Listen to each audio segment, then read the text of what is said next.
In 1991, he joined the U.S. Army, learning discipline, resilience, and purpose.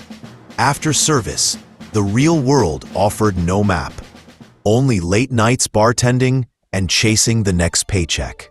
But he discovered something powerful.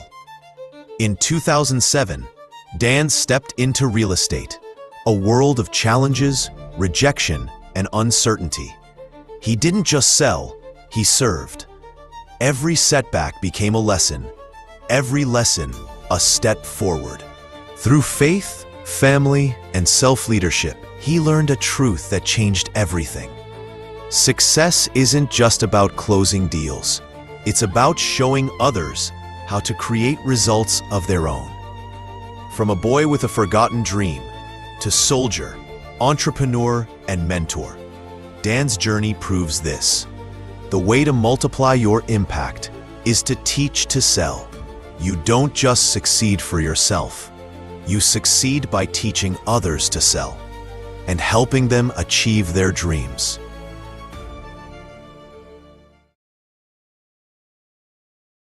Welcome, welcome, welcome. Hello, everybody.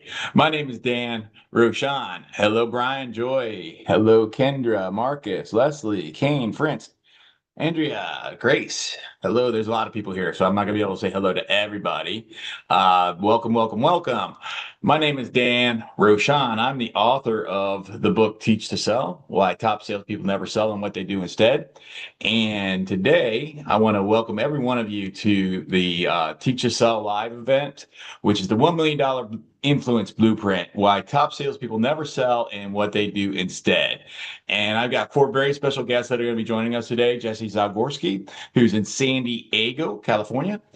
And Jesse leads an organization around 1,900 people or so. So really, he's going to be talking to us about leadership later. And he's just, somebody, the definition of Teach Yourself about leadership is to be able to teach somebody how to think so that they can get what they want. And then we're going to have Linnea Carver. Linnea Carver's in Washington State. She's going to talk to us about belief, because that's the first pillar to be able to teach to sell, is to be able to believe in yourself. And we also have Matt Minshew. He's in North Carolina. He's an agent, a real estate agent. And Matt is somebody who has an incredible amount of success. You could have talked about lead generation. I know when I met Matt about 2 years ago or so, he was just getting started out in real estate sales, and he and I worked together. I coached him a bit, and he ended up in his first year 36 transactions. So just imagine that if you are in real estate sales, some of you may be, some of you may not be, but if you are in real estate sales, you understand that in your first year, 36 transactions, a pretty good feat. And so you're going to hear from Matt. And then we're going to hear from Brad Chandler. Brad Chandler is the owner of Express Home Buyers in the world. And I've known Brad as a good friend for many, many years right now, because I've just been traveling over the last 27 hours, and I'm tired, and I am excited, and I am going to pour into you for the next hour and a half, and we're going to make this something special, right? And so thank you, everybody, for being here. This is going to be exciting. So welcome to Teach to Sell Live. Again, my name is Dan Roshan. Today is about clarity, confidence, and consistency. So you're the hero in this story. So in fact, the video that they played as the intro, that wasn't supposed to be played, because that video made me the hero, and I'm not the hero. You're the hero. And so I want to acknowledge every one of you for being here. I'm grateful. Hello, Carolina. Hello, Linnea, Joy, Matthew, Prince, Leslie. Hello. And so I want to acknowledge every one of you that you are the hero in this story. The method that you're going to learn today about is it's the method that replaced selling with leading. Okay. So one of the things I've been in sales since I've been 12 years old, for a long time. Let's just say a long time. And what I've recognized is in sales is that many people in sales, they end up trying to be salesy. They end up trying to persuade. They end up trying to convince, and candidly, it does not work. What works is to be able to influence as a leader, as somebody that you can take and you can teach somebody so that they can be able to achieve their goals. And that's what we're going to be going through today. And so if you consider that we all have some sort of, your clients, your prospects have some sort of pain. And that's where we start in the conversation of conversion. And if you're not driving right now, write this down. Okay. So this is really, really vital for you. I want everybody, Darian, hello, welcome. Hello, Steve. I want everybody to consider that you have a pain, or the clients and the prospects have a pain, and they have a desire. Okay. So they want something. So they have something that's a challenge for them. Maybe they want to, maybe they want to buy a house, and they don't know if they have the financing, or they're afraid about their credit, or whatever the case may be. That's a pain that somebody may have. And if you think about it, having an internal and external pain. So the external pain is the situation. Like, I don't have enough money to be able to buy the product or the service that I want. That's a very, very real external pain. The internal pain that may be associated with that would be then, well, I feel like crap because I'm supposed to be like an adult, and I'm supposed to know things, and I'm supposed to have myself situated, and I don't feel good as a human being, as a man, as a woman, whoever it is, that I have my stuff together. Right. So that's an internal pain, that's an external pain, and then a desire. Okay, so now you have a desire of what do they want. And so the desire that they have is going to be internal and external as well. So your job as a service provider, as a salesperson, a saleswoman, salesman, is to be able to take them from that pain, that internal and external pain, to be able to bring them to the desire. And then if you look in between there, you see this bald head. That bald head represents you or your service. So sorry for this representing you or your service, right? Hopefully that's a visual that you can etch a sketch that out of your head later. But either way, we're gonna join them where they are in their pain, and then we're going to bring them to the desire. And your service, you are the one that's going to bring them from that pain to that desire. You guys all good with that? You follow me on this? All right, fantastic. We're going to learn more about that as we go through this. Who's this class for today? This class is for service-based business owners. So if you provide a service, if you are a salesperson, if you're an entrepreneur, if you're a business owner, this class is for you. You're in the right spot. If you're looking for consistent and predictable income, this is the class for you. If you're tired of that inconsistency, the waves of, okay, I'm going to tell you guys, this January, I'm having the best sales month that I've had in probably 15 years. This January, right here, January 8th, right? Now, that's after 4 months of really struggling months. All right. So it's almost like the last 4 months have sort of like all stacked up into January. Okay. Now I did have closings and I did have revenue coming in during those 4 months, right? But not as much as I'd like to have. And so that's that wave of income. So if you've ever experienced something like that, this is the class for you. And then if you're looking for a simple pathway to be able to achieve your goals, we're going to be able to help you with that today. So you're going to be able to learn how to be able to take income. Why is income unpredictable? Why do you have those fits and starts? You're going to learn about that today. You're going to learn how to create conversations that lead to decisions, and you're going to learn a method that makes people trust and follow your lead. Just imagine when you're the trusted voice in your community, when you're the trusted voice within your with the people who know you. Just imagine what that does for you, that now you are that trusted voice that people come to. All right. We're going to get into the first principle of this real quick, and that's going to be be able to believe in yourself. And so there's 4 pillars that I go through in the book, and those 4 pillars are belief, and then on top of belief, it's lead generation. On top of lead generation is organization building. And then on top of organization building is leadership. If you look at the Linnea's slide there, and I'm going to go back in some slides here in just a second, Les, but I just wanted to show everybody the that graph right there. So wherever you are in your business, you're going to take a look at that graph there on the left of Linnea Carver's photo there, and you're going to take a look to say, okay, where am I in this journey? So if you're at a place where you're struggling right now, you're probably at belief. Right. And that's what we're going to talk about here in just a few moments. If you're at a place where you have fits and starts, where you have a little bit of business, but not a lot, then you probably, that's a lead generation conversation. Okay. So now let's imagine that you're getting consistent business, but it's not enough to really allow for you to hit your goals, but you're sort of stuck at a ceiling. That's where we're going to talk about organization building later. And that's how you're going to be able to learn how to scale, how to be able to bring on the resources for you, how to be able to bring on the help for you. And then finally, leadership to be able to put this all together. And those are the four pillars that I go through in the book, Teach to Sell. Okay, I will tell you guys, I will give you an opportunity today to be able to get the book. And in fact, I'm going to give you an opportunity to be a book ambassador. I'm going to tell you about a 5-week training program that costs $29. Okay, like $29 for a 5-week training program. I'm going to tell you that right now. Now, if anybody's thinking like, what's the pitch for all of this? Boom, there it is right there. Okay, so now you guys can all be comfortable and confident that I'm not going to sit there and bang you guys later in about 45 minutes with a sales pitch and a slide deck and a hey wait wait but there's more, wait but there's more, wait but there's more, because I hate those classes as well. Okay, so I just wanted to go through that. All right, now with all that, let's introduce Linnea Carver. Linnea is the founder of the legendary Real Estate Club. She's a system strategist and a coach for top producing real estate agents. She's a friend of mine. She and I are connected from one of our later speakers, Jesse Zagorski, is who introduced us to each other. And Jesse's going to talk about leadership. And I know that I follow Jesse's leadership. I believe that Linnea probably would say the same. So that's a sort of a preview of coming attractions. Linnea, welcome. How are you? Thank you, Lally. Happy New Year to you as well. Hey, Dan, how's it going? Ah, fantastic. Fantastic. All right. I want to give you guys like just real quick. Tomorrow, no, the day after tomorrow, I'm right now, I just landed in Italy about maybe, I don't know, 8 hours ago after being awake for like a day and a half. And I just slept Lucky for about you. 3 hours and I woke up about 15 minutes ago. And so I'm just going to be like completely transparent with you guys. I am so freaking excited to be here, and I'm in the middle of my sleepy time right now. I just want to be honest with you guys. I love that. Oh, enjoy it. I was gonna say, I heard Oh, you put yourself on mute, Linnea.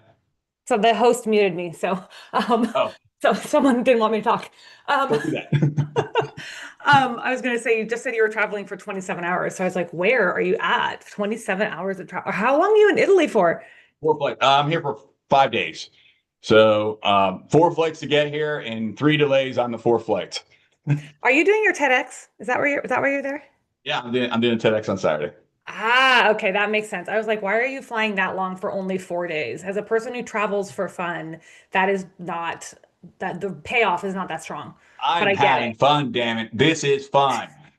This is fun. All right, welcome. All right, Okay, welcome, Linnea. let's So get what into we're going it. to talk about today is we're going to talk about belief, and there's some concepts that we're going to talk about today in regards to belief. And Les, you could take the screen off there real quick. I just want to talk to Linnea. Thank you.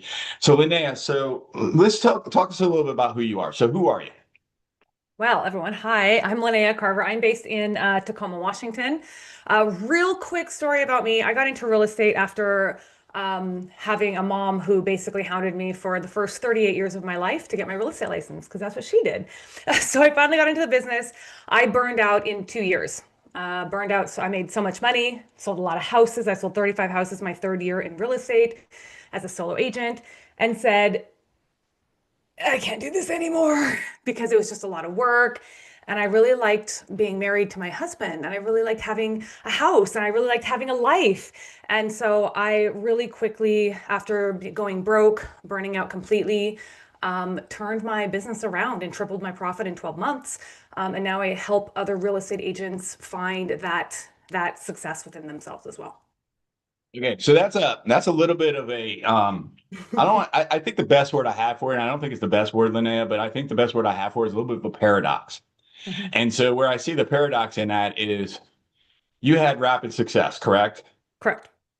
And then the success in of itself caused a lot of hours to be able to invest into your success, because you're getting these clients and you're working with them, and now you have to serve them, right? Am I correct on that? 100%. Yep. All right, cool. So let's just talk about that, and then we'll just we can go through like what you did to be able to scale off of that, right? So that you can get some relief from that. But before we get to that, I want to talk about how, because this section is about believing in yourself. And so for everyone that's listening right now, you have to be able to believe in yourself. That's the starting point. Les, can you put back up Linnea's slide there, with the four pillars? And so if you're not able to believe in yourself, then you're not going to be able to even pick up a phone or do an open house if you're a real estate agent, or go knock on a door or whatever, or go to Starbucks and whatever you have to do to be able to get business. You're going to be struggling with that. Would you agree with that, Linnea? 100%. All Absolutely. right. So have you ever had challenges with belief? Never. No, I'm kidding. I'm kidding. You're Okay, that so confident. so let me kind of go back a little bit. So before I got into real estate, I was working in corporate America. I had a very long career in corporate America, and I knew that I wanted something different in my life.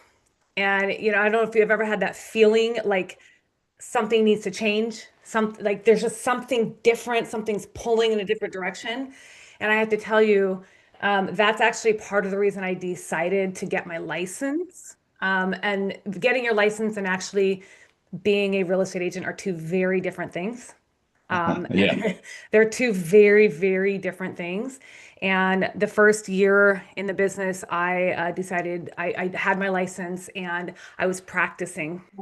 I was practicing because I didn't actually have the confidence. I didn't actually believe that I could make real estate work for me full time. I was making well over six figures at my corporate job. I had a very high standing position. I had all these things and I had built this career over periods of time that all of a sudden here I am now thinking, who am I to believe that I actually have a right to go out and sell houses? Who's going to buy from me when I'm brand new? Just because my mom's in the business doesn't mean she's going to throw me business, right?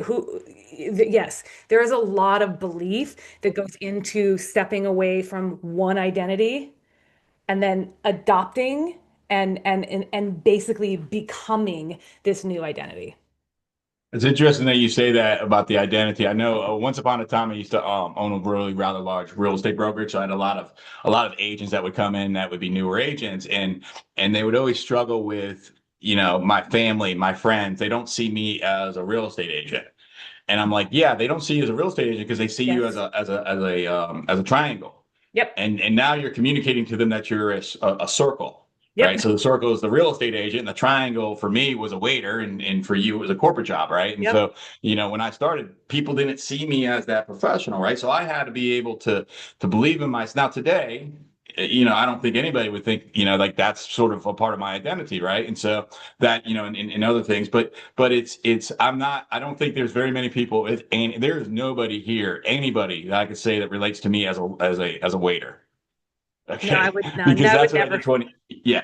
So that was when I was that triangle. So how did you get from being your identity of that corporate person to now when I look at you, Lene, I look at you as a leader, I look at you as a real estate sales professional, I look at you as somebody who's credible. I mean, I don't look at you as a corporate person. Not at all, right? That's now, of course, I met you after you made that transition, but internally, how'd you make the transition?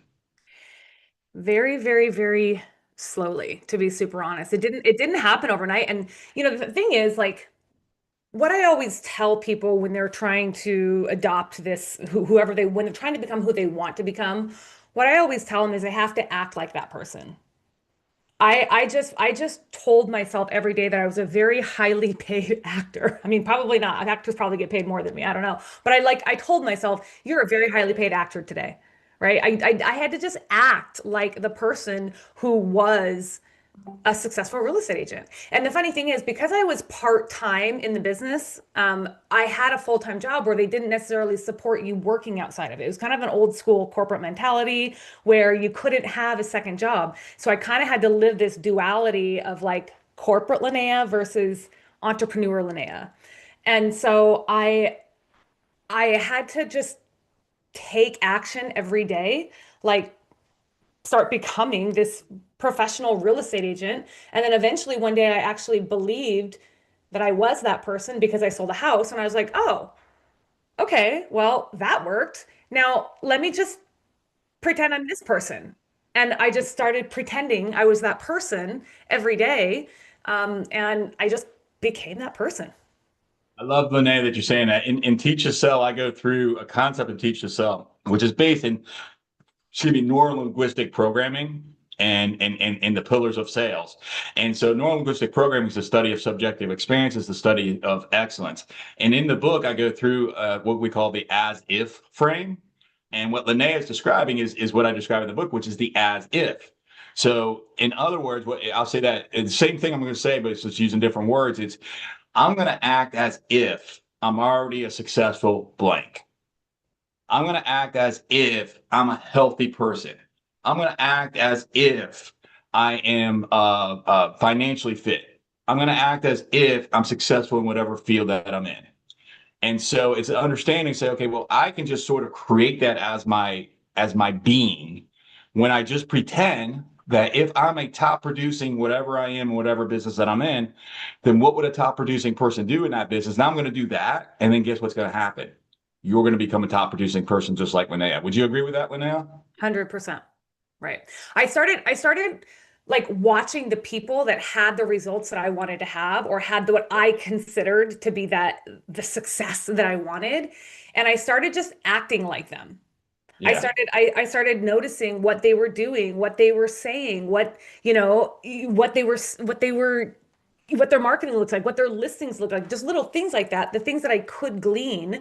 I started acting like I was that person. And then beyond just acting like I was that person, I would actually reach out to those people and ask them, like, how did you get here? So I could adopt some of those mindsets and some of those skills. And the thing that I learned from all of it was every single one of them had to adopt a mindset in order to get to the results that they wanted to get. And that's where it came, that's what I did, the step by step what I did. If, if I was at my office right now, I'd reach over at my desk at my office. I got two books. One's called Real Estate Evolution, which is the most useful book if you ever want to know how to sell real estate. Get Real Estate Evolution. The other one is a little book called Millionaire Real Estate Agent, and that's by Gary Keller, Jay Papasan, and Dave Jenks, which is the second best book. Linnea's looking for hers. See, she and I are like twinsies. Thank you, Linnea. She's gonna pull that book out for me. I bet hers isn't signed by Gary's like mine is. All right. So It's anyway, right here. there it is, right? One of the In the back of that second book book, I ever read in real estate. in the back of that book, open up that back of that book real quick, Linnea, if you could please, and you're gonna see a bunch of people there. You're gonna see Mike Mendoza, you're gonna see Pat Hyman, you're gonna see I see it. I Yep. blank. All right, show that for us if you could please. All right, so I can't see who that is. Is that Mike? Mike Mendoza. Yeah, that's Mike. He's in Phoenix, Arizona. He looks a little bit older than that picture there. That was probably about 25 years ago. Mike's a friend of mine, and so Mike is and why is Mike a friend of mine? Because when I was a new real estate agent, I picked up that book, and guess what I did? I called Mike. I called Pat Hyman. I called CC Cruz. I call and you can flip through there. I don't remember how many people are in there, right? But there's probably 8 people in there that I had conversations with at the beginning, right? And many of those people are friends with me today, right? Brand new. And it's just like what Linnea says. It's just basically like, hey, what do you do? How'd you do it? And not just that, because it wasn't really relevant to me about what they did today. What was more relevant was the question that you should be asking. You're going to go through this. The teacher cell is going to help you with this, right? The next piece there would be when you were me 3 days in the business, what did you do? Okay, because by the way, I called she put that photo up of Mike right there in the book. I called him when I was licensed less than a week. All right. Pat Hyman's doing that book. Have you ever heard Real Estate Rockstar podcast? Pat originated that. He retired years ago. And I remember I called Pat and then years later, I interviewed him on my podcast on the No Broke Month Salespeople podcast.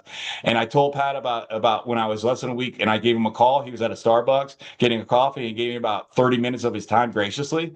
And then years later, I'm interviewing on the podcast and he didn't remember that. I told him about that. His response to me was, well, I'm glad I wasn't a dick. I thought that was a funny response, right? Anyways, so Linnea, let's get back to the content. Les, show that slide for me, right? Because one of the things that when we talk about belief is we're talking about outcomes right now. But something that I realize, and Les, if you can show slide 10 there, is that you don't necessarily have to believe that you can be Linnea, that you can be whoever it is. right? Where you don't have to believe that. But when you look, because that's the outcome, right? But when you look at the input, right? Because Linnea said about the habits. Okay. And so what I want to talk to you guys about in the book, I go through the discipline leading to the habits that lead to the success. Okay. So once you start unraveling this and you start looking at those people and say, what have they done? I don't need to believe that I can be that person necessarily. I just need to believe and have the knowledge I can do what they did. Okay. And then when you look at what, and sometimes when you look at it, you think that it's like you're lifting these 1,000,000 pounds off your chest. No, it's small actions consistently, daily, through time that builds a business. You guys follow me on that? Hi, Valerie. Nice to see you. So small actions through time build your business. And so when you can believe that I'm going to do that small activity and then you actually do it and you do it over time, it combines and it compounds. Linnea, what are your thoughts on that? I got that, Les. Thank you. So the thing is, I actually implemented a habit tracker. So after asking people and talking to people and learning from them, I started implementing habits that they would do. And I actually created a habit tracker, which all of you can have a copy of if you're curious to see what the little habits I created were. But Where can I get that? I'll put the link in the chat for you. Or you can send me, actually, why don't you send me a message on Instagram real quick and just put the word habits in the DM, and then we'll send it to you. There you go.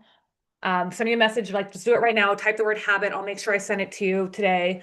But what I did is I implemented this habit tracker, and it started out with like something super simple, right? Like one thing I learned when I wanted to be this new person, I had to, like I said, adopt the habits, adopt the mindset, adopt the belief that I was this new person. And I learned how they started their morning. I learned how they started their workday. I learned what they did throughout the workday, the things that they implemented every single day.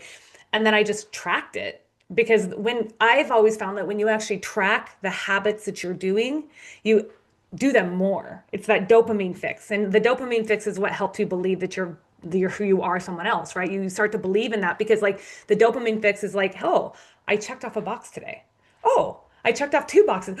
Oh, I checked off 7 boxes this week. And it's kind of exciting to see that every day. And that's like the step-by-step tactical of how I did it. Love it. So Linnea, so if you could give us like a 1 or 2 sentence summary about belief as we wrap up here, what would you tell the audience that would be vital for them to understand that's something that's actionable and something that they could actually implement in their business? What would that be? Belief is nothing about emotion. Belief is 100% about action. So Oh. you start to believe when you take action. So let your actions dictate your emotions.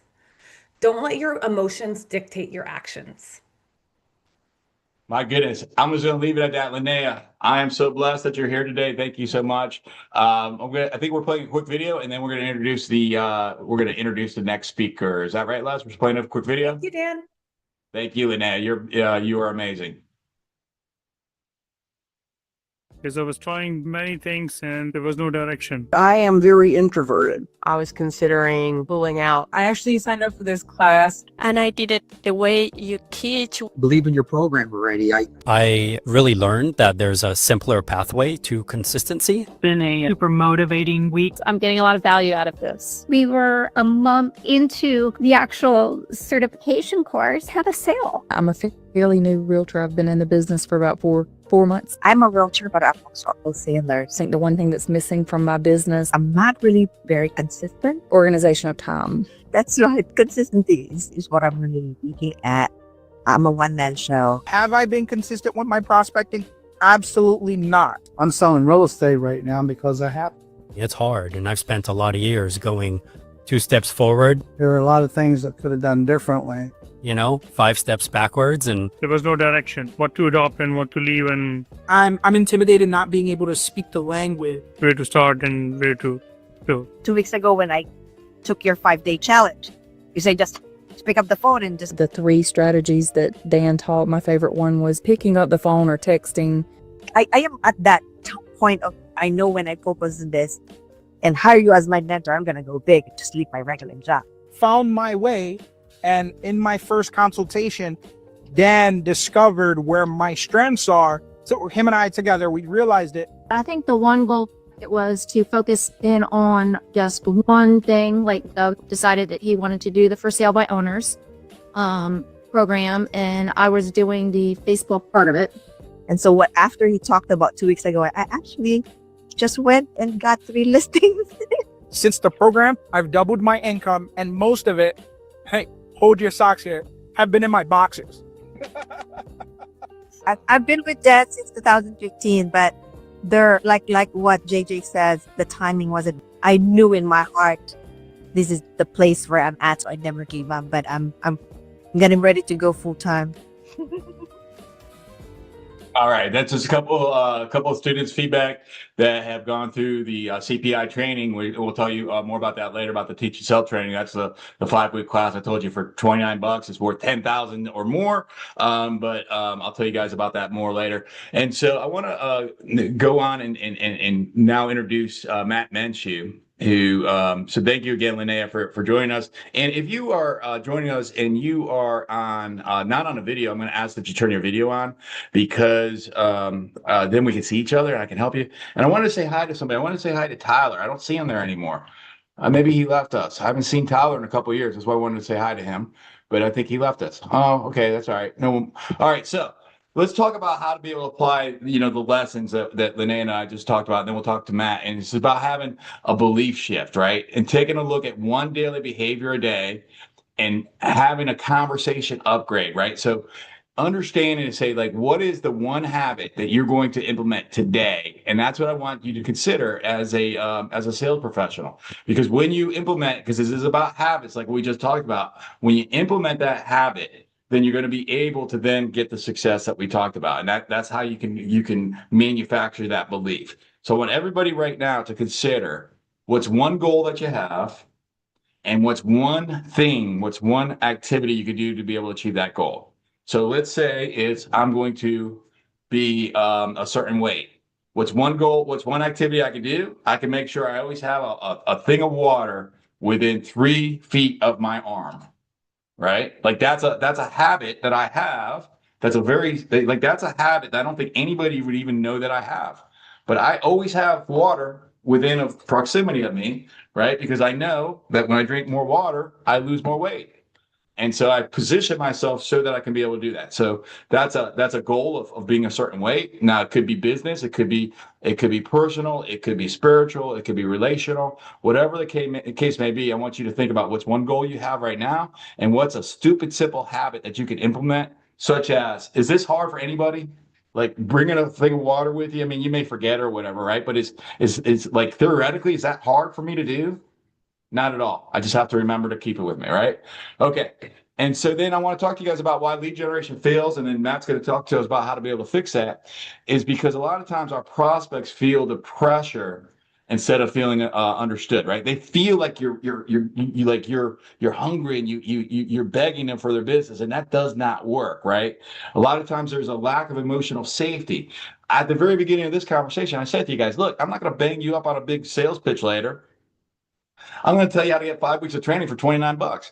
I'm not going to charge you the $10,000 that it's worth. I said that up front to be able to give you the emotional safety so that you know that I'm not going to sit here and this isn't going to be a sales pitch, right? I just handled what I believe is something that's probably internal inside of you. If you were believing anybody's here is like, maybe he's going to pitch us, whatever. If that's what you were believing, right, I addressed that up front to be able to hit that emotional safety. And then having the structure to be able to get the results is something that would be vital for you. All right, so with all that, let's go ahead and let's introduce Matt Menshew. And he is a sales team leader in North Carolina. And I've known him for, I don't know, about 2 or so years or something like that. Is that right, Matt? Yeah, that's right. About 2 years. And I think I found you on Facebook. I think that's how we got connected. That's how I find all my best friends. So Matt, so tell us a little about yourself. How long you been in? So you were a police officer before, correct? Yes. All right. So walk us through sort of like the beginnings. What happened? What were your successes, and then how did you do that specifically with lead generation? Yeah. So when I started, I went through all the training and stuff the real estate company gives you, and that really wasn't really working out for me. And I just kind of came up with my own kind of methodology of looking for stuff that was, because, when you first get started in real estate, a lot of money and it's expensive to be in real estate. So what I would do, and I share this with everybody, is I'll go and find properties, either vacant land or houses, and I would look them up. Because you can go into Realist and you can go in there and pull up entire neighborhoods, and you can find the LLCs. And once you find the LLC, you can go to in North Carolina, it's the North Carolina Secretary of State website, and they have a filing that you can pull up. So I pull up the filing, and I got their phone number, so I'd call them. And a fair amount of them I've turned those into listings, and I've also turned them, more importantly, into relationships. So that was kind of where I started. And yeah, so when I met Dan, my business had kind of stalled out, and I just reached a point where I really wasn't. I was really thinking maybe I should be doing something else, because I just wasn't. I mean, I went first 3 or 4 months of that year without really having any closings and stuff, and that's about the time I found you. Come out real quick. Has anybody besides Matt and myself ever had the thought, like, what the hell am I doing? Has anybody besides us ever had that thought? I'm just curious. Put a 1 in the chat if you've ever had that thought. Valerie's in, I forget where you're at. Where are you at, Valerie? You're in North Carolina, South Carolina, Florida, Tennessee. If I keep guessing it. Georgia. Georgia. Oh my goodness. I got all around there. I knew it was South. Valerie's been a broker for a very, very long time. That's why I'm picking on her, right? So she's a very experienced a person. And so if you've ever had that thought that what Matt just said, thank you, Valerie. If you ever had that thought of what Matt just said about like, oh my goodness, like, what am I doing here? Right? That's common. You're not the only one, right? Look in the chat and see how many people are putting the 1s in there. I can't see the chats right now, so I'm assuming that you guys are putting the 1s in there. And if you're not, then you're lying. Just saying. So Matt, talk us through, like, so you got the leads, but to walk us through like lead generation, before we do that, what were your results early on? Early on, you were a police officer. Didn't you get injured on the job or something, or you took like a medical retirement or something early? No, I just I retired with 30 years, but I was able to sell my military time back. I was having to buy it back. Okay. So all right. So you retired as a police officer in military, and then you got into real estate sales, and then you started doing some work. And what did you do to be able to do that? And then what were your results early on? Early on, I wasn't doing too bad. But I kind of hit a wall. Like, I was calling a lot of for sale by owners and stuff like that, because they're easy to find. And I've actually, they're a lot of work, but you can get conversions on them. You just got to keep bugging them. Well, it's mainly about building a relationship, though. That's all it is. All of this is about building the relationship. So when I was doing okay, but I just, like I said, I hit that wall and I was just kind of lost. And that's when I found Dan and took the class, and I changed everything. So Matt, what's the vitality of lead generation in your business today? I do the same thing that you do. My business plan is 30 minutes of like recruitment, talking with other realtors and stuff like that. And a lot of times I don't even talk about recruitment. We just talk.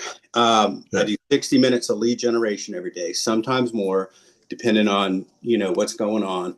And like right now is a really good time to be doing lead gen. I love using RedX. That's the dialer I use. It's certainly worth the money. Like, it pays for itself as soon as you get one closing. So then you do the lead gen, and then I do lead conversion, which is another 60 minutes, which is, calling these people back. And, I have me, I like to write stuff down. So I have a planner and I have people's names and stuff. And I'm like, and I'll kind of rate them, like 1 to 10 or whatever, how hot of a lead I think they are. I mean, you can do that in RedX too. You can also do that, but I'd find it easier if I have it on paper and I can look back at it. So, I also spend time, doing video content creation and stuff like that. Okay. So 2.5 hours of recruiting, lead generation, lead conversion, and then some additional time for videos. Yes. Love it. So what I recommend, and Matt is following this recommendation is 1 to 3. So I've had no broke months as a sales agent since 2008. All right. Here's how. You guys ready for like this earth-shattering news? Like, how can somebody do that for 18 years? Here's how. 1 to 3 hours a day, 5 days a week. I've done lead generation since I became a real estate agent. 1 to 3 hours a day, 5 days a week. Okay. Now, Matt's talking about using RedX. Do I recommend that you use RedX? Not necessarily. It works for Matt. It works for Dan, but it may not work for you. So what I recommend instead, and what I go through in the book, Teach to Sell, is I go through and I highlight and say, what is your superpower? Okay, and for those of you so I talked to you guys about the 5-week journey after this. For those of you that do the 5-week journey, we're going to go through an exercise. We're going to identify your superpower, and we're going to identify the opportunities, and we're going to actually identify what you should be doing in your business. Okay, because you may not be, calling RedX. All right, because that may not resonate with you. All right. The reality of it is you don't have to do anything in this business, but you have to do something. I'll be honest with you. A lot of times RedX doesn't resonate with me, but I do it because when you do the numbers, it's like I'll make a lot of dials in a day, and just one of those converting into a listing and converting into a sale. Like when you divide that by the minutes, it's a lot of money that like you're making per hour, if you want to look at it like that. Yeah. And we don't have the time to go through this right now, but in any lead generation system that you have, as long as you're doing it, 1 to 3 hours a day, 5 days a week, if you do the math on it, you will find that if you're in real estate sales and you do the math on it, the dollar per hour is amazing. But the reality of it is most people don't do it. When I recommend somebody, if you go and you say, okay, well, I'm going to be an open house agent. I say, okay, is that the only way you're going to find business? Yes. Okay, well, how many open houses will you do? And then they'll say, I'll do 3 a month. I say, all right, so that's going to take you how long? It's going to take me 9 hours. All right, so you want to build a career for 9 hours of work a month. And then guess what? They don't even do the 9 hours because they only do 1 or 2 open houses. Okay. Imagine if you did 4 open houses every single weekend. And now you're like, oh my God, that's a lot. Okay. But what did I just say? 4 open houses every weekend costs you how much? That's less than 2 work days. And you will make hundreds of thousands of dollars with that schedule. But you have to do it. Now, guess what? I'm not doing open houses. And I bet Matt's not either. Maybe he is. I didn't think so. Us cold colors, we're anti-open houses, right? But if open house is your jam, freaking do it. All right. So what I recommend for lead generation is to pick something that is special to you. When you for the next 5 weeks, we're going to go through and we're going to identify that for you, and then do a plan and actually implement it. Matt, as we finish up here, what would something be to leave the audience specifically about lead generation? Like whether it be a problem with lead generation or an opportunity with lead generation or anything else, what would you share as a nugget of wisdom for us to know about lead generation? It needs to be part of your business, and it has to be part of your business. When you find everybody has a different thing, like you got to find what works for you, what resonates with you. And when you do, even when you're not getting any results, you have to continue to take action. You have to continue to do that. Love it. I want everybody to write down, Matt, thank you for joining us today. I appreciate you. I want everybody to write down 5 things. This is your job description. You guys ready for this? And Matt divides it into 2, which I do in the book as well, which is number 1. So here's your job description. If no one's ever given you a job description, here it is. Write this down. Here's how you make money. You guys ready for that? All right. Number 1, lead generate. Number 2, convert the leads to meet with you. And Matt takes and puts them into 2 different buckets, and so do I. Look at that dog. Number 3 is to go on appointments to get hired. Number 4 is to negotiate. And number 5, thank you, Lily, for putting that in there. Number 5 is to practice your script and role play. All right. So you need to be able to understand what to say and how to say it. All right. So that's your job description of working in the business. Now, later, I'll give you your job description of working on the business when we get to that section of this presentation. But for the sake of time, I want to thank Matt. And then I want to just talk to you a little bit about the, we're going to skip that next video, Les, by the way. So I want to talk to you about how to be able to catch more clients, just like fish. And in the book, Teach to Sell, I go through a story about when I take my dad to Alaska. And we went to Alaska. I never had been fishing before. And we go on the Kenai River, which is a famous, I think it was called the Kenai River. I think I got that right. It's been many years now, which is a famous river in Alaska.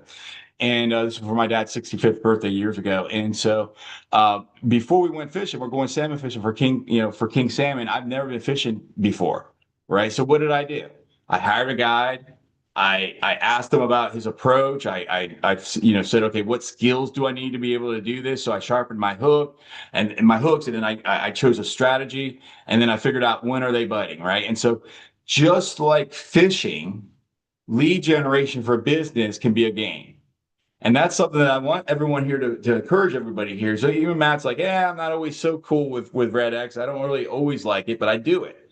Okay. And so sometimes, lead generation can get tiresome. I get that. Yet when you put it into your head to say, I'm going to treat this like a game and I'm going to hire a coach.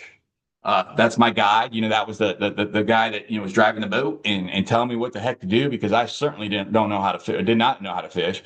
And I'm gonna get somebody that's done this before to show me how to do it. And now I'm gonna go out there and my goodness, you know what, Les? We can't do it right now, but maybe for the next presentation, we'll find some photos of that fishing trip, and you can see these amazing fish that my dad and I caught. It was so much fun, but I could not have done that without the help, right? And so that's something I want you to consider in your business. Treat it like a game. Treat it like a sport.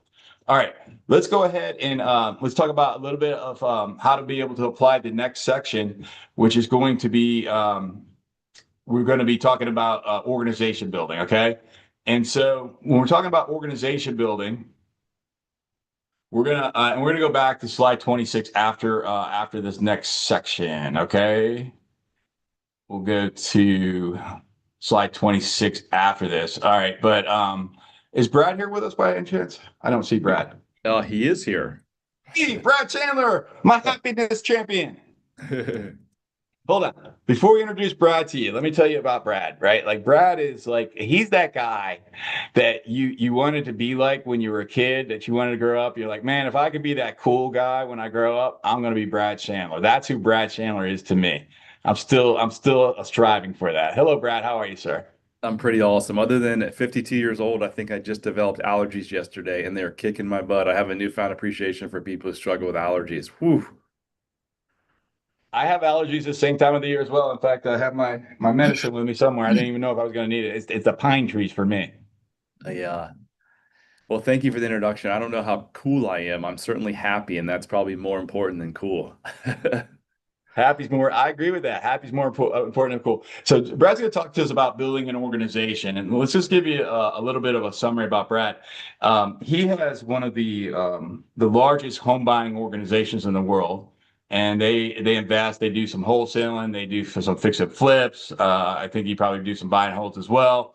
But it's a really, really incredible organization. 2 questions, Matt. Not Matt. Oh my goodness gracious. I'm running on fumes here. Sorry, Brad. No problem. Matt was, all right. So 2 questions, Brad. I almost called you Matt again. How long have you had? So Express Home Buyers is the name of his business. They're in Northern Virginia. I know that you've done other areas as well, but I think you're primarily in Virginia now. Is that correct? Well, we kind of cover, we do nationwide, but we bought and sold over 5,000 houses, and 90% of them have been from, say, Baltimore to Fredericksburg to West Virginia to like the Eastern Shore. Okay. So 5,000 properties, right? Like that's a bunch of properties. Would you guys all agree with that? Yeah. Okay. So 5,000 properties. Now, how many hours a week? And I know that this may come and go, right? There's fits and starts. Do you work in your business today?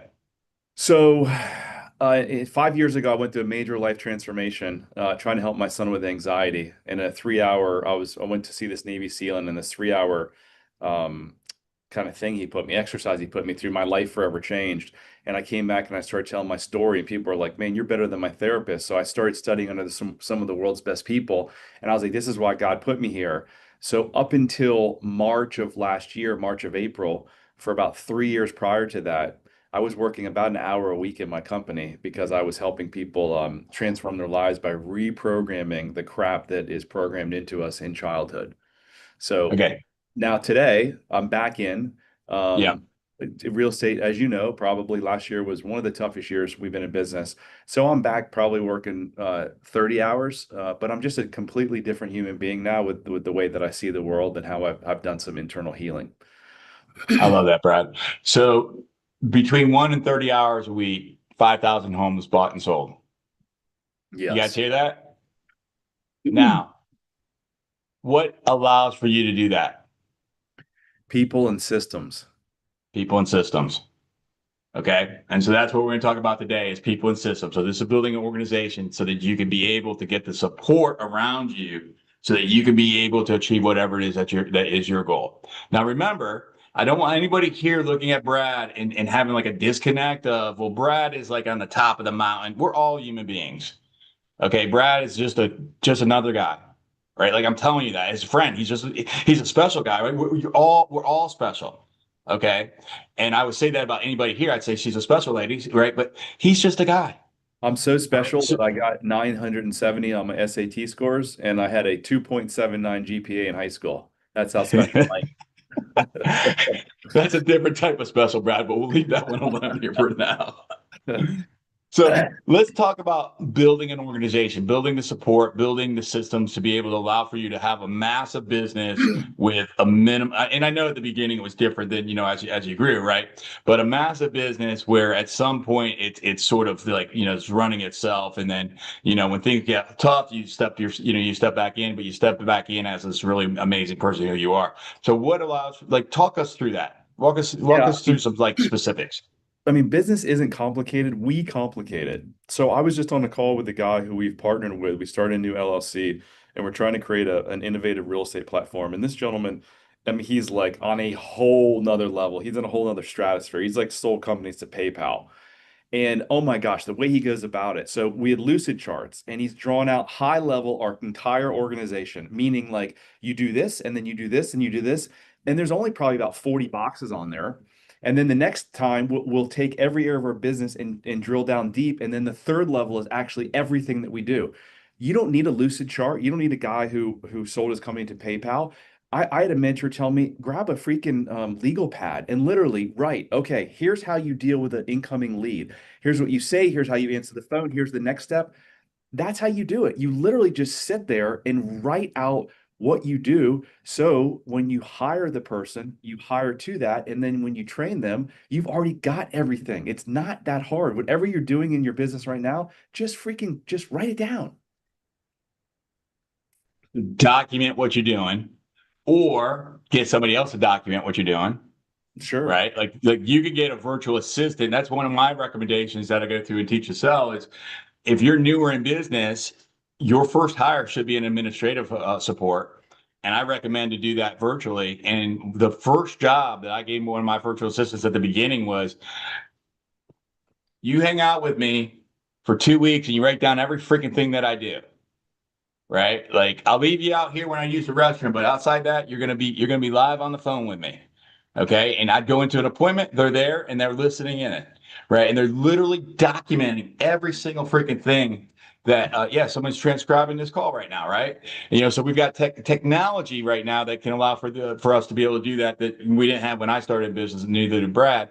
And so step one is document it. Right. Now you're starting to put a blueprint together. What's next? Well, so I can go back 23 years ago when I started this business, 22 years ago, and I can remember it was myself and my partner Judd Allen who not many partnerships last that long. Most amazing. We have the best relationship, thank God. I remember I came in one day 22 years ago and I was like, why are we doing the same thing? I was like, we can't continue to do the same thing with there's only two of us. So here, I'm going to take on sales. You're going to get the houses sold and constructed and deal with the financing. I'm going to do the sales and the marketing. So we split it, right? And then Gary Keller, what does he say? The first person you should hire should be an admin because if not, you're going to be doing, it was back then $15, $20 an hour, but now with VAs, $3, $4, $5 an hour job. So why not give someone that can do those? So that's what I did. I hired an admin, and then the next person was a salesperson. You just have to look and say, what is the next potential hire I can hire that will allow me to do the high dollar activities. I love it. And you mentioned Gary Keller. I had a conversation with him once, and this was about one of his CEOs. I'm not going to mention the CEO's name because at least I don't want to. But he was talking to about one of his CEOs, and he had a conversation with the CEO, and he was basically with the CEO. He said, "Look, what are you going to do? Are you going to do sales, or are you going to make sure that this business runs like it's supposed to? Because you can't do both." And the CEO told him was like, "I'm going to do both." Now that CEO got fired. That's the reason why I didn't want to tell you his name. Okay, but what Brad just said, I want to make sure that you guys don't miss that. Now you may or may not be in a position right now where you're able to bring in a partner or whatever the case may be, but I just want to put it into your awareness that that's an opportunity. That there's two very very different jobs of being the sales and marketing person and driving the business versus being the implementer of the business, like getting stuff done. You can tell when I'm tired, my language gets lazy. Getting stuff done. Yeah. All right. Now let's say, Brad, if you don't have that partner like you do with amazing partner like Judd for 23 years, and you're that one person, what do you say to that person? Well, I think it's again, I think you got to hire the admin because you're likely doing $10 to $15 an hour task and you're not worth $10 to $15 an hour. This gets into beliefs, which I don't know if we're getting into what's that? No, go, Brad. Sorry. Like beliefs are everything. Like I when I went through this transformation for 47 years, my belief was that I'm not enough. I'm stupid. I can't do this. Even though I made millions, I also lost millions. So you have to have the belief that you're not worth 10 or $15 an hour. No matter what anyone tells you, everyone on this call is probably worth somewhere between $100 an hour and $2,000 an hour. When you start believing that, then you're going to say, well, what am I doing? Like, going to order shopping supplies or dealing with the copier guy or whatever it is. So yeah, hire that person. And then what I did is I hired an acquisition person because like you said, I couldn't be the sales guy and run the company. So I went out and hired home buying specialists. And then I went and hired a marketing firm or director of marketing. So yeah, it's not super complicated. Again, we tend to complicate things. Yeah. And something I'm going to make a recommendation because sometimes I find that when we get to these conversations, sometimes we have this, and I'm just going to throw it out there. So I'm not saying this to be offensive to anybody, right? Yet sometimes we have a limiting belief. All right. And we think like, well, I can't do that for whatever reason, fill in the blank, right? I don't have the money to hire a virtual assistant. I don't have the money to hire somebody to come clean my house or to have somebody come mow my lawn or whatever the case may be. It's okay. What I want you to replace that limiting belief I want you to replace it with an awareness. So from this moment, from this time moving forward, I want everybody here to just have an awareness of, am I doing $10 or $15 work, or am I doing $200 to $2,000 an hour work? And it doesn't matter. No judgment on that. Just recognize it. And now as you recognize it, write it down. And then at the end of the day, you recognize that, man, I did a lot of $10 an hour work today. All right. No judgment. It's just simply having the awareness. Now, I promise you, you'll start finding ways to start scaling that off and leveraging it up. I guarantee it. Okay. But you have to have the awareness first. Would you agree with that, Brad? 100%. I mean, all change begins with awareness. You can't change what you're not aware of. And then change usually comes from desperation or inspiration. So hopefully today, through Dan and my talk, you'll be inspired because there's nothing you can't achieve. Dan said some people have limiting beliefs. I'm going to go out on a limb and say 99.9% of people have limiting 100%. or they have subconscious stuff in their mind, like I was saying, I'm not enough, I can't do this, or so many until till this day, I have come a long way, but I still find myself, getting in a pickleball tournament and getting nervous. That's all around fear of judgment. You don't want to get up on a stage, you get nervous when someone calls your name in a crowd and you have to present. There's nothing wrong with you. It's just your mind doing what it should. It's preventing you from something it thinks is dangerous. And that's all around the fear of judgment. So if you can be aware of that, and this type of stuff, by the way, Dan, I've got a podcast that's ranked in the top 2% worldwide called How to Be Happier for Entrepreneurs. So if you're struggling with relationships or food or just a shitty business or cash flow issues, go check out this podcast because it might be a life-changing thing for you. Love it, love it, love it, love it. Brad, as we get to the end of our conversation here, what's talking about organization building, talking about being able to scale, talking to be able to focus on that $200 to $2,000 an hour work and activity. What bit of nugget that maybe we haven't already talked about would you leave us with about how you could be able to grow your organization in a way that you can be able to spend more time doing the things that you love doing? What advice do you have for us? I mean, it's maybe a cliche, but it's focus. I know for so long I focused on the wrong things. I would actually come into the office for years and like spend 3 or 4 hours on email. I mean, you could argue that's a $10 to $15 an hour task because an admin could go through and just give you, your top 3 emails for the day. So just look at your business. This is what I do every day now. Look at my business and say, where can I make the biggest impact? What's the biggest lever that I can pull?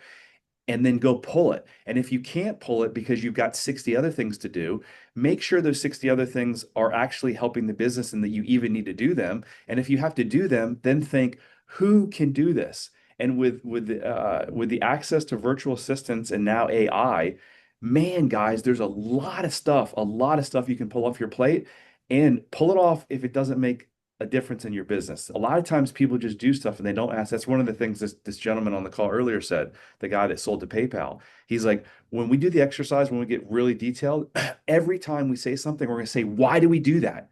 We've got to explain to him, why is it that we do this? And if it's a bogus answer, then be like, all right, let's change it. Let's not do that. It's a waste of time.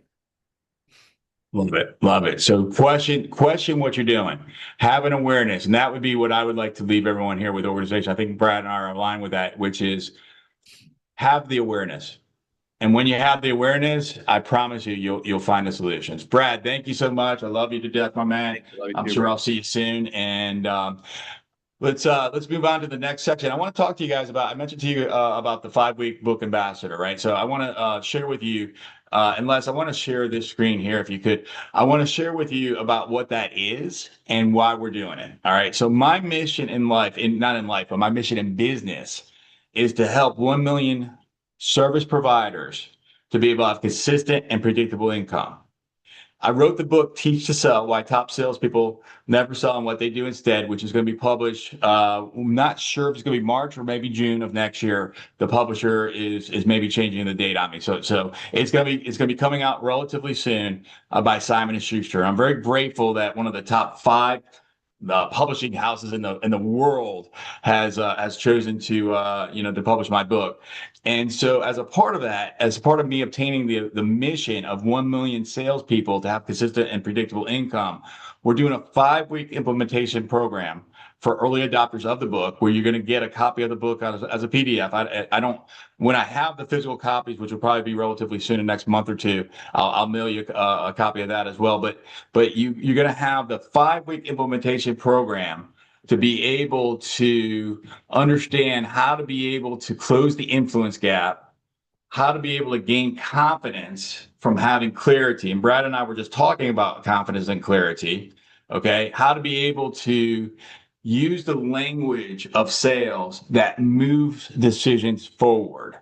And we're going to walk you step by step how to be able to close the influence gap.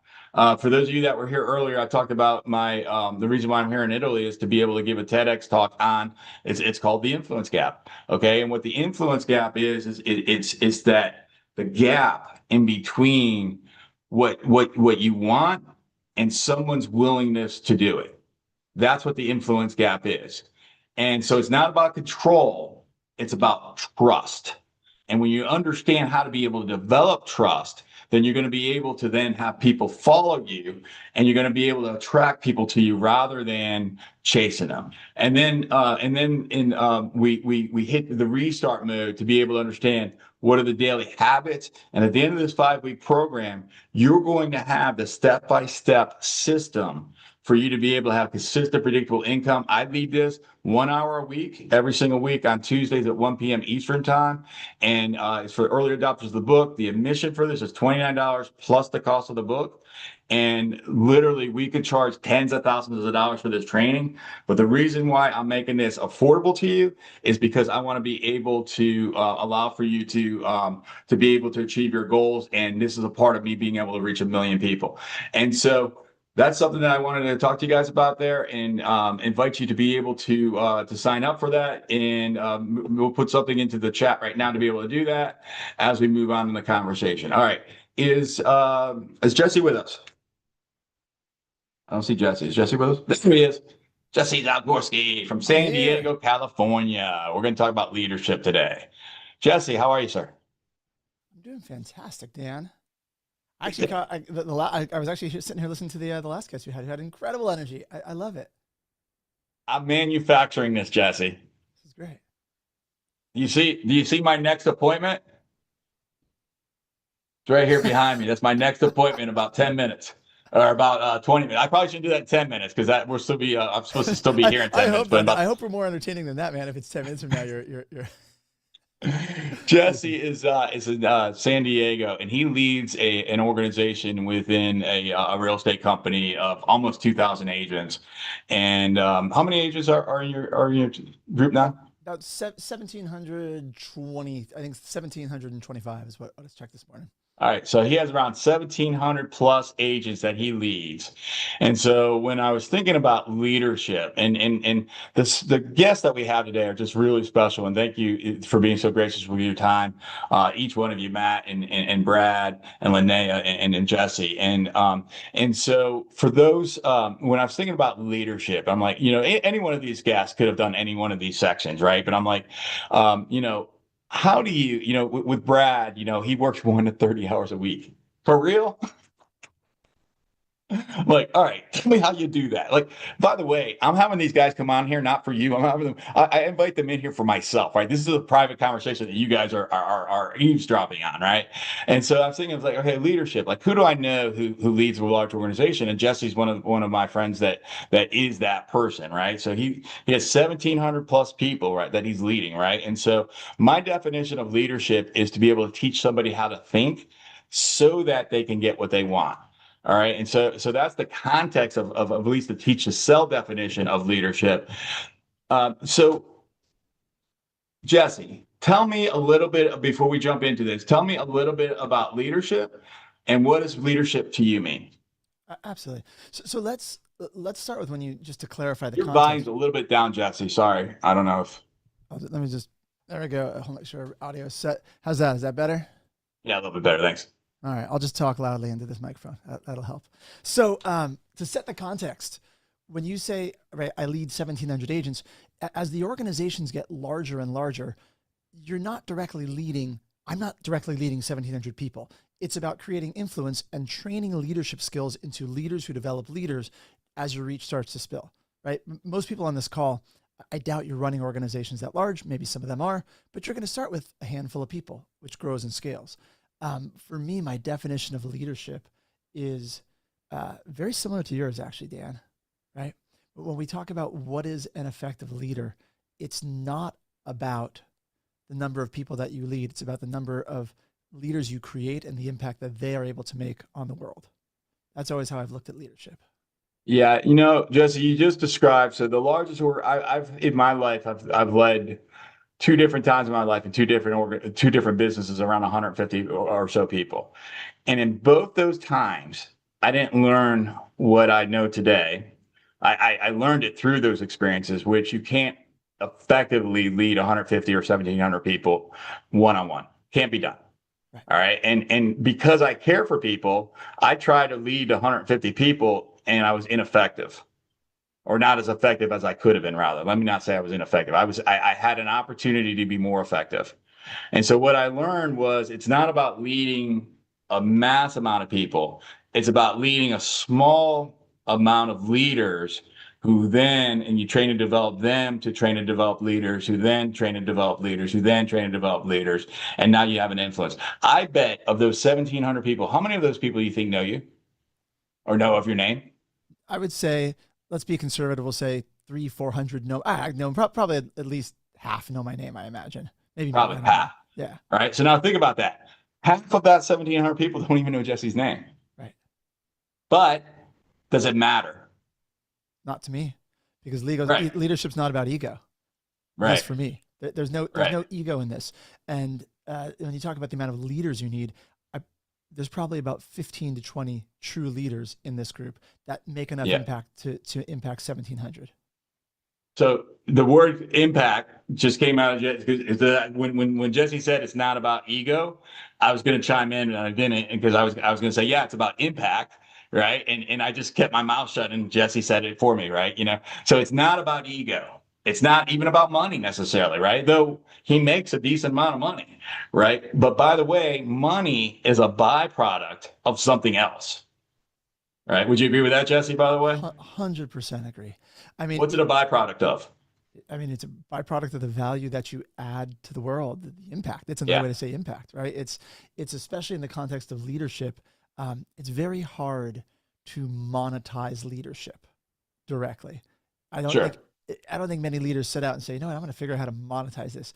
What you're doing is you're effectively figuring out, I'm sure we'll get into talking about some of the attributes of a leader, but if you can learn how to increase the action and the effectiveness of the people around you, that byproduct produces income. That byproduct produces money, but that is one of the qualities of a leader, of a good leader. Love it. And again, it's not about ego, right? So the greater impact that you have with those that you lead, and it may not be directly, it may be through others. The greatest impact that you have with them, then the more money that you make. And again, it's about teaching people how to think so they can get what they want. And so when people are understanding how to think so they can get what they want, which is why we put this class on, by the way. My job right now is to take the wisdom of Jesse and Brad and Linnea and Matt, and to be able to take that and to hand it to you. Does that make Jesse better than anybody? No, absolutely not. Right? And Jesse would say that, right? Does that make Brad? No. We're just human beings that have 24 hours a day. Do you have more than 24 hours a day, Jesse? No, not at all. Same hours everybody else has, and probably I might even work less. You may, right? And so that's something that you recognize as these, and that's the other thing. He just broke a myth there, and so did Brad. And I want to make sure that we don't pass by that.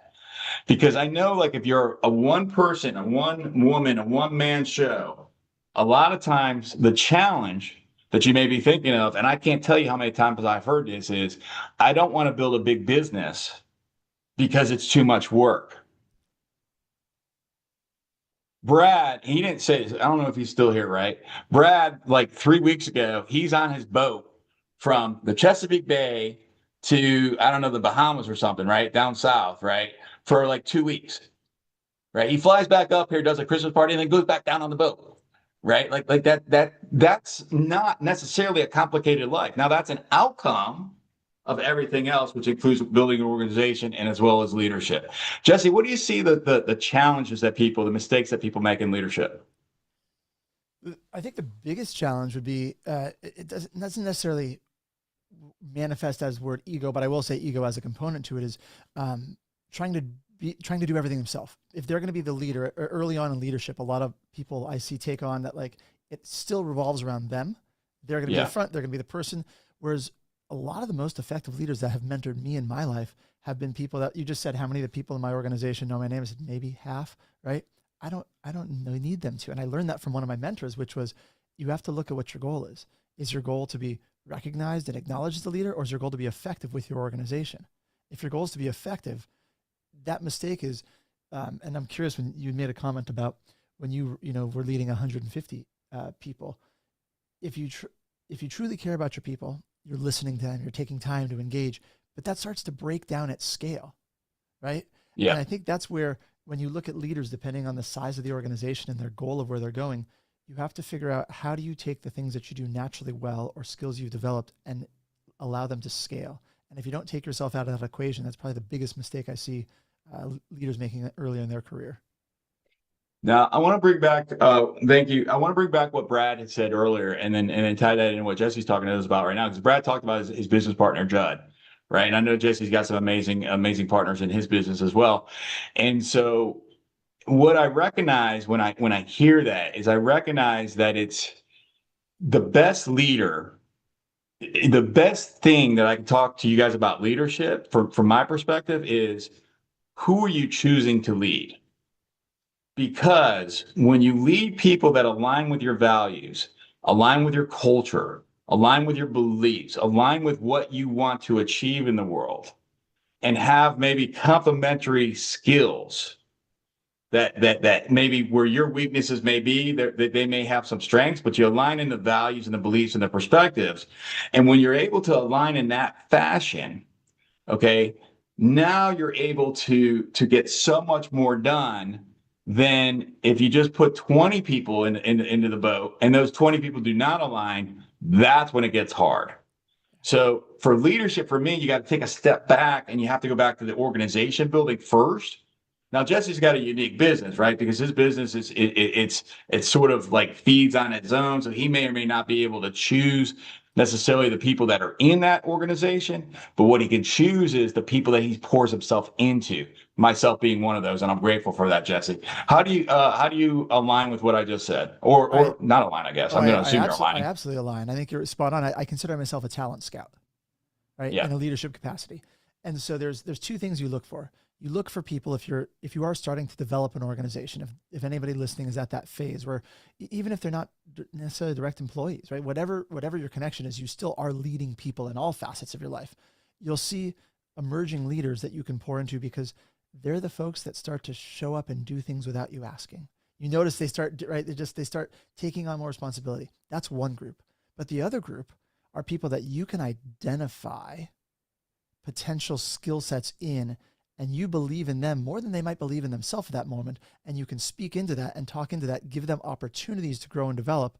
And you can help develop leaders, right? So you can either acquire leaders, right? But you could help develop them. That's where I spend most of my time is in developing additional leaders. What traits do you see in a potential talented person? Like, if it's somebody you're going to say, and it may be conscious, it may just sort of be organic, it may just be like, it just sort of happens. And then suddenly you're finding that you're in a relationship with somebody, or maybe more intentional. But what are the commonalities that you see in the people that sort of rise up within your organization? Yeah. They're almost always really independent, right? They're self-starters. They take initiative.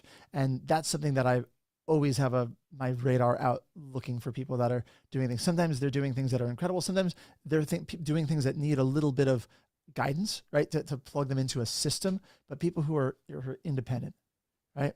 The second quality is people who are problem solvers, right? And not problem solvers in the way that they know how to ask you and you'll solve their problem.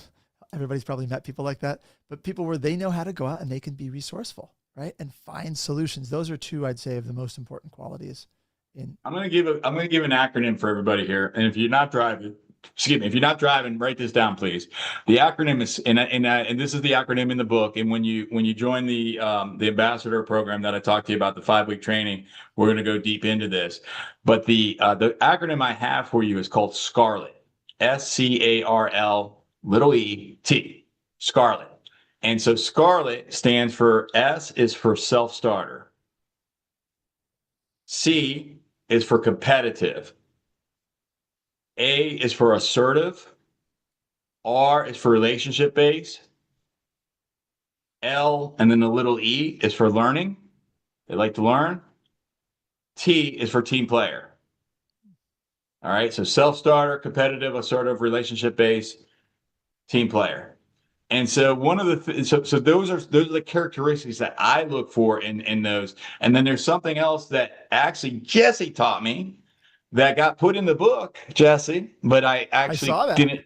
I didn't cite you because you got it from somebody else. So I cited Patrick. I don't need Leonos. credit for it. I was just excited. I was like, oh, I remember we talked about that. Yeah, you got in the book. I should have put you in. I'm sorry, Jesse. I got this from you directly, and it's in the book. But I had to Patrick Leoncini. I think you made. I don't know how to pay Hungry and Humble. Yeah. So hungry and humble were the other two characteristics that Jesse taught me in regards to people to be able to lead. Yeah, this is what I'll say just in terms of that, Dan. First of all, I love that list. When you say, you could have put, gave me credit in the book, I don't need credit, nor in all the things I've learned in my life and my career do I know where half of them come from, because they came from people who came from people. Yeah. What you're looking for, what everyone on this call should be looking for, is a guide or a mentor to help put all the pieces together. Right? That's what it doesn't matter where the original idea came from. These ideas have been floating around for hundreds of years, I'm sure. Leadership development is not a new concept in 2020, 26, whatever year we're in. But when you find someone, and Dan, that's what I loved when you sent me the advanced copy of the book. Like, I love the way you'd structured it. It's such a nice way. So, and yes, my thinking does happen to align. It's nice to read a book that reinforces things you already thought, even something I taught you, which is great. I love it. Love it. Love it. Love it. Love it. Jesse, as we finish up here, and then we give everybody an opportunity to join the ambassador program. One thought about leadership that is either something that you say, this is something that most people miss, or something that maybe is misperceived, or something that something you think may be valuable that may not be just recognized widely. What would that be? Yeah, we touched on it earlier, but I've read a lot of leadership books. And I think this is the thing that's not talked about often enough, at least in the context of business leadership, right? I believe one of the most important attributes of a leader is being able to create more action in the people around you than when you're not around. When you're there, they're going to get more output or more done than if you weren't there. And that's really important in business, in most of the industries that all of us are in. And so learning to do that first for yourself, right? And then how to transfer that skill to others in your industry. Are you using challenges? Is it motivation? Is it connecting on a personal level? Whatever those pieces are, and it's not just one, it might be a whole series, but that is probably one of the most important skills a leader could develop, is learning how to drive additional productivity. And sometimes it's not cracking. I mean, I'd say 90% of the time it's not about cracking a whip. It's nothing to do with that. It might actually be more connecting on a human level, aligning your goal and vision. And that's enough to get additional productivity because everybody in the boat's rowing in the same direction. Yeah, cracking the whip actually, it doesn't work. I mean, it can have a temporary effect, but it's not going to have a lasting effect in any case. I mean, it just doesn't. It's not leadership. No. It's and if it is leadership, it's a very, very low level of leadership, perhaps positional, which is people are following you because they have to. Okay. You don't want people following you because they have to. You want people following you because you're making their lives better. And that's my perception. Would you agree with that, Jesse? 100% agree. 100% agree. My man, my brother, I appreciate you so much. Thank you so much for your time today. And I wish you continued success. And because he's got an organization that's self-sustaining and growing, I know you'll have success for the rest of your life, at least in business. Well, thanks, Dan. I appreciate you being here. Have fun in Italy. Have a wonderful time. And everyone else here, I did have the privilege of reading an advanced copy of this book, and it's good. So, I mean, I've been a fan of what you're teaching, Dan, for a while. So thank you. I'm a big fan. fan. Thank you for that shout out. Yeah. And if you're not yet signed up for the Ambassador Club, that's going to be a 5-week training that you're going to be able to go through with myself, the author, to be able to understand. And we're going to implement this step by step by step. Okay. And as I mentioned to you, the first 5 weeks, $29. All right. Then after that, if you choose to continue, it's $149 a month. The value of it is well more than $10,000. And we'll be able to take all that wisdom. There's no contracts. There's no obligation. There's no it's just, here's the reality of it is, if I want to be able to help you in your business for you to be able to achieve your goals. All right. Jesse just said about being human. Like, I'm just going to be straight up with you. I want to freaking help you. Okay. I'm going to be straight up with you as well. I don't have a lot of skills in life. I don't have a lot of skills in life. Now, I understand that's a negative affirmation, right? But it's only half the sentence. But what I do have as a skill in life is I have the ability to be able to take these concepts of being able to drive consistent and predictable income in your business. I know how to do that. And I know how to do that in a way that I can break it down simply for you to follow, that it's easy. Okay, so when I say I don't have a lot of things that I'm really, really good at, that is a true statement. But guess what? What I'm really good at doing is I'm good at being able to understand the 4 pillars of business that we talked about today. I'm good at being able to identify your super talent, your super skill, and I'm able to put this into action together so that you can be able to achieve what you want. And my goal of being able to impact 1 million people, again, is nothing about ego. It's about understanding when I help 1 million people to be able to have consistent, predictable income. And I hope that some of those people are you. So you're part of those 1 million. When I'm able to be able to make that type of impact in the world, then I'm able to have an impact that goes so much further than that. Because imagine the families that those people rely on. Imagine the people who they serve, their clients, their prospects, the people that their kids, their wives, their husbands, their partners. Imagine the impact that you can be a part of, so that you can have this for yourself, and you can also help others to be able to have it for themselves as well. And that's what I want for you, and that's what I want for us. So as we finish up here, I'm going to invite you to visit www.teachtosellbook.com/ambassador. That's teachtosellbook.com/ambassador. Join the program. The worst thing that you have to lose is some time. But I'm going to guarantee you, if this was valuable to you, then the $29, and by the way, why do I charge $29? I charge $29 because if I gave it to you for free, you wouldn't show up. And I'm not saying that to be negative about you specifically. I'm saying that about human beings, okay? Because we've studied human beings. We know that if you have just even a little skin in the game, you're going to actually freaking do it. Okay. And I am that passionate about helping you achieve your goals, achieve your dreams. Stop with the, how am I going to pay my bills? Stop with, where's my next client come from? Stop with, I'm working 28 hours a day in a 24-hour workday. Not a workday, but a day, right? Like, you're going to be able to stop that and to be able to achieve a life by design. Right? You met some of those people today, some of my partners in life, some of the people that I rely on to be able to coach me. And we'll bring some of those people into the 5-week training as well to be able to help you. So I'm going to end with this. I'm going to say, number one, right now, visit www.teachtosellbook.com/ambassador. Do that right now. Sign up. Next class is going to be next week. Join us. If you can't make the first class, then it's an ongoing schedule, so we'll make it work for you. And we're going to go through the 5 weeks and the 4 of those weeks is the pillars: the belief, lead generation, lead conversion, organization building, and to be able to understand how to lead. So thank you so much for your time. I know it's valuable, and I love every single one of you, and I respect every single one of you. And I want to thank you so much for spending an hour and a half with me today. And until next time, I'm going to wish that you have the best day of your life. You be grateful, make good choices, go help somebody, and sign up for the book club right now and become a member of the community. Become a Teach to Sell agent, because we want to make an impact in the world, and I want you to be my partner in that. God bless you. Thank you for your time today. See ya.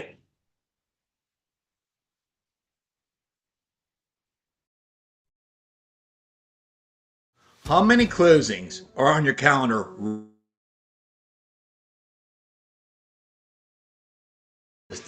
And that's exactly why you're exhausted. If you are tired of feeling like you have to chase every deal, beg for referrals, or worse, wing it every single month, I've got something that's going to blow your